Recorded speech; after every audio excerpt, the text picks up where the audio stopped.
Good morning, everybody. Welcome to another episode of Nate G219, to Hell But Back and Better. And happy Thanksgiving. I hope everybody's having a nice, pleasant Thanksgiving today. I hope everybody, all my friends inside, keeping their heads up, staying strong. Some of the toughest times in prison are these times of the year. Definitely the toughest. This video is going to be just a video about a few different things. It's going to be a basic video. It was a suggestion to me to tell you guys a little bit more about myself. I'm also going to be addressing a troll. I got my first troll, which is kind of exciting. Never thought I'd be a guy that had somebody on there claiming that I was this or that. I can promise you that my affiliation is not of any white supremacy group at all. One of the reasons I'm not going to speak on my affiliation too much is because it's part of my rules. You're not supposed to. Two, it's unnecessary. I'm telling you my experience in prison. I wasn't in prison gangbanging. And so there's no reason to even speak about my actual affiliation. Just the fact that I was affiliated put me on a security threat group list. And it's the state of Indiana's security threat group list. Every state's got it. Anybody that's a known member of any affiliation is put on this list. I'm not a juggalo, because that's one of them. I'm not a skinhead. I'm not an Aryan. Just because I'm a bald white guy with a beard does not mean I'm a racist, man, at all, because that's not what I am. That being said, Tony Burns, thanks, man. It's kind of funny. He told me that I wore a skirt and lipstick in prison. That sure never happened either. I've seen people doing it. I've seen people pay people to do it for personal entertainment. I've seen broke people put on thongs made out of toilet paper to get some soups just because guys thought it was funny. Some of the weirdest, goofiest things you ever see happen in county jails and in prisons. What put me there, though, was drugs. Mostly drugs. Dealing. But I was dealing basically so I could get high for free, maybe put some money in my gas tank. I sold a $20 bag of drugs, ended up with a 10-year sentence out of it. But there's a mandatory minimum if you're a convicted felon. So if you get a felony at any point in your adulthood, 10 years later, you catch another felony, you could be completely out of trouble for those 10 years. If you catch another felony 10, 12, 15 years later, you still have a mandatory minimum. And my mandatory minimum on that B felony, a B felony carried 6 to 20 years. I was charged with 2 of them. One of them was dismissed pretty quick because there was not enough evidence to convict me on both of them, but they still had me dead to rights on one of them. I middlemaned a $20 bag of drugs, and the guy I sold it to had a camera in his watch. He said, "Hey, look what my wife got me." I looked right into the watch. 17 and a half minutes of video. I was in it for less than a second and a half, and it gave me a 10-year sentence. But my mandatory minimum was 6 years. Before July 1st of 2014, that meant 50% of what your sentence is what you actually had to do. So if you got 100 years, you only have to serve 50. Unless you go to prison and start getting in trouble, you do 50 years and you're done. You do 50% and you're done. But the second you start screwing up in prison, that percentage reduces. You'll only get 40% good time, 30% good time. A lot of people max out. They're doing 100%. And some organizations, I'll speak about some of them because I think they're absolutely disgusting. Aryans, from my experience, the Aryan Brotherhood in Indiana specifically, I'm not speaking anywhere else. I'm speaking Indiana, in Indiana State Prison. There was two that I met that were decent dudes. And really one of them was the decent dude, but he was so scared of his own organization that he killed somebody for it. He stabbed somebody to death over nothing. The kid was in prison for a 30-day parole hold. And they said the kid had raped a white boy. The kid didn't do anything like that. The kid was there for because there was no reason for him to go anywhere else in the prison to be classified. So they put him in the segregation unit. His rec partner killed him the first time they came out to rec together. His rec partner killed him. And that's one image I'll never forget, is that phone dangling, because he was talking to his family or whoever he was talking to when the attack happened. So that phone was dangling there when that kid was screaming, help, help, help, for 15 minutes, screaming. And I'm telling you, if you've ever heard somebody scream for their life like that, it's not something you'll ever forget. I still to this day have nightmares. I'll wake up hearing that scream, or other random things that happened while I was gone. But some of my experiences in there, actually, most of them saved my life. They made me the man I am today. I went from being addicted to heroin to now I'm married. I've got a 3-year-old daughter. I've got an 11-year-old daughter that I'm a father of. And then I've also got a 19-year-old that's in college. So I'm doing big things with my life in comparison to what I was doing 10 years ago. 10 years ago today, I was a month into my sentence. I didn't even have a clue what I was going to be doing. I was still probably withdrawing from heroin a little bit.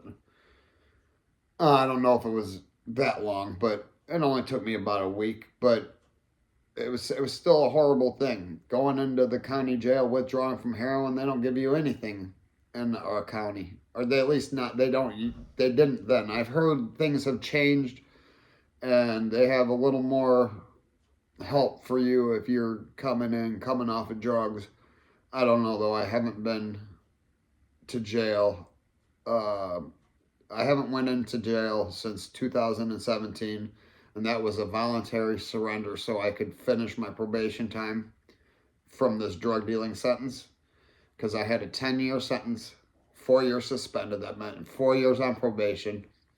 So I ended up going back to prison to serve a year to get off that 4 years of probation. And it was for a dirty urinalysis that was 5 years old. So the urinalysis was from 2012.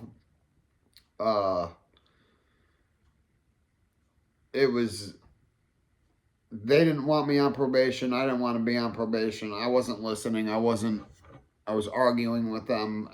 It was kind of a mutual separation. So a year later, I came home, and it was a complete 180. Prison did save my life. My experiences in there saved my life. My wife saved my life. There's a lot of people out there that helped me, supported me, and had been in my corner the whole time. There's also a lot of people I thought were in my corner that definitely were not in my corner not once. But that's okay. That's okay because I'm sitting in here as a homeowner, I work a full time job for a pretty decent company. Uh, I do tree trimming, line clearance. Right, I trim trees for power lines. And we're first responders. We go to Florida when there's hurricanes, New York when there's wind storms. If there's a natural disaster that has to do with trees, 9 out of 10 times we're gonna go do it. So from where I was 10 years ago to where I am now is a complete turnaround. I have a lot of people to thank for that. But I think doing these videos are kind of a therapy for me. I don't, I mean, I've seen a lot of people doing these videos and I kind of always wanted to do it, but I was afraid to, I guess. I don't know. But I'm glad I finally did. Uh, Having Ariel as a friend definitely motivated me to do this because there's going to be a lot more to come about him. Once I get another letter from him, I'm going to share a little bit more. We're going to get more into his story. We're going to get more into some other stories. I'm going to cover a little more on a lot more on mental illnesses because I've met some crazy people. Let me tell you about this guy named Kinfolk. I'm not going to release the man's real name. His nickname was Kinfolk. Kinfolk was about 5'2", 112 pounds. His beard was about a foot and a half long, and he had the George Costanza hairline.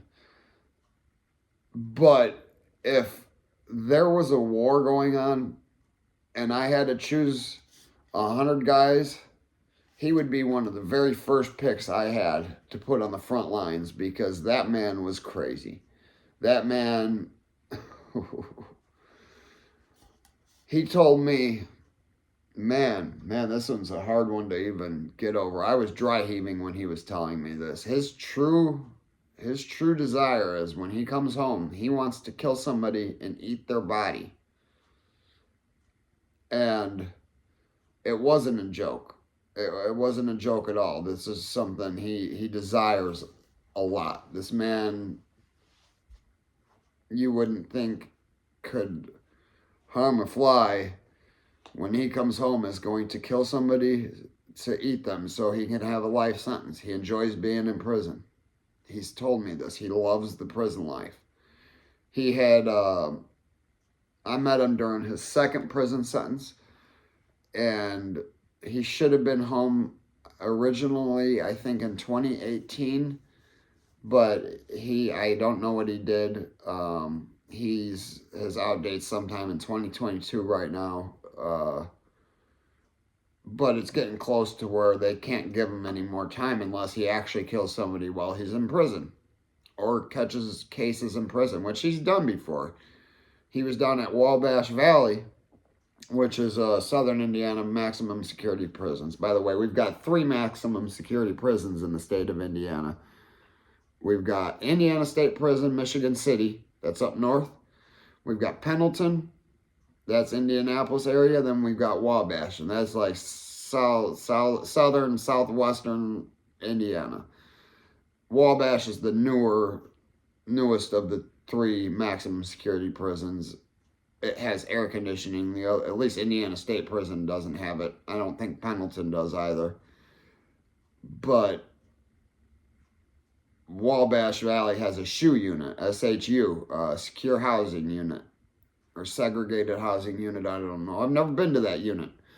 But a week before Kinfolk was going to go home, he attacked somebody in the chow hall with a padlock, I believe is what he said, so he could stay in prison.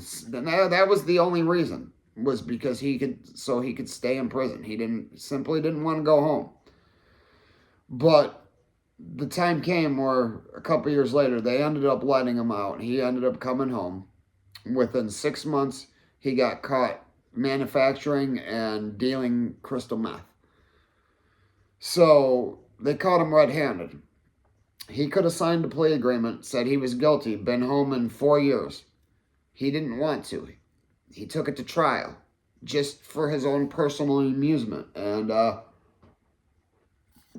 knowing he would lose because he was on video, he had 3 confidential informants against him, and he was on audio and visual videos dealing like 5-6 transactions. He took it to trial, and they gave him 18 years. And he said, remember, Indiana at that point in time is 50%, so that means he only has to serve 9 years. He said he's going to serve his whole 18. They gave him 18. He wants his 18. And from the looks of things, he's going to do it because his out date just keeps pushing back and back. So that's something that we got to worry about. This man's going to come home within the next 10 years. And he's going to kill somebody and eat them. But my friend Ariel, at 13, follows a 15-year-old in, and they convince him to sign a plea agreement for 170 years. No man when in the right mind is going to sign a plea agreement for 170 years. That's not a plea. He was charged with double murder. He pled guilty to double murder, which granted it was a double murder. But what was the benefit of signing the plea agreement? They told him that he was going to go home eventually. They told him that he wasn't going to face the death penalty. He didn't know that he couldn't get the death penalty at 15 or 13. They couldn't give somebody that committed a crime at 13 a death penalty. But he was a poor young black kid in Indianapolis. He had a public pretender coerce this man into signing a plea agreement because of that's what they do. That's what the public defenders do. And yeah, I said public pretenders before because that's what most of them are. And don't get me wrong, there are some good ones. See, in our county, in order to be a defense lawyer, they have to be public defenders as well. They have to do a certain amount of public defender work in order to practice law in the county of Porter. Or at least be licensed or maybe have their office in Porter County. I don't remember exactly the rules, but every good lawyer in Indiana or Porter County is also a public defender. Somewhere along the lines they are. And sometimes you do get lucky and you get one that wants to defend you, but that's not what happened, especially in 1987. How fair do you think that jury trial would have been either? The benefit of the jury trial, though, is he would have never lost his right to appeal. When you sign that plea agreement, you lose your right to appeal, or you lose your right to have a new trial. You sign your rights for so much away that there is no way a 15-year-old can comprehend that. He comprehends what he did, not that now what he shouldn't have done. Because I guarantee he's got more education and degrees and certificates than most people acquire on the streets. I mean, most people get their 1 degree, if that's the route they even choose. They're one and done. I mean, this man's had nothing else to do but build his knowledge. Or be a horrible person in prison. Be the typical lifer that's never going home. And, you know, when you come into a prison setting at 15 years old, I mean, imagine that. A prison setting with a 40-foot wall around you. So even if you escape your building, you still got a 40-foot wall with gun towers out every corner. One of the sides is nothing but Lake Michigan. If you were to get over the wall or through the wall, one side of it is damn Lake Michigan. Could you imagine how scared? Because I know at 30 when I walked back there, I was scared. Any man that says they're not scared when they're going to prison, they're a goddamn liar. Or there's something completely mentally wrong with them.